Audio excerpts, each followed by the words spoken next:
দেখ দেখ কতটুকু গাড়িতে বসেছে। মা ওই আঙ্কেলগুলোকে কি করে সরাবে বলো তো, আমার ভালো লাগে না ওদেরকে। এই ভাই সরে যাও তো। না না আমরা সরবো না, তোমরা পারলে ওই দিক দিয়ে যাও। আঙ্কেল সরে যাও, ধাক্কা লাগলে কিছু বলতে পারবে না। আরে তোর ওইটুকু গাড়ি দিয়ে আমাদেরকে ধাক্কা মারবি?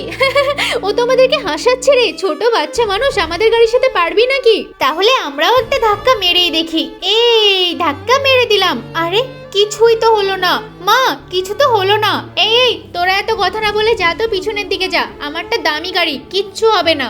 এসেছি আমাদের গাড়ির সাথে পাঙ্গা নিতে। হ্যাঁ তোদেরকে বললেই হলো নাকি? মা আমরা কি আমাদের বদ বুদ্ধিটা কি খাটাবো? হ্যাঁ সেটাই কর, এখন তো দেখছি ওইটা ছাড়া কোনো উপায় নেই। ভাই কোথায় যাচ্ছেন? আমার ছেলে মেয়েগুলো একটু বাজারে যাবেন, নিয়ে যাবেন? আরে দেখ দেখ লাইনে চলে এসেছে। হ্যাঁ হ্যাঁ পিছনে বসিয়ে দিন। নিয়ে যাব না কেন, অবশ্যই নিয়ে যাব।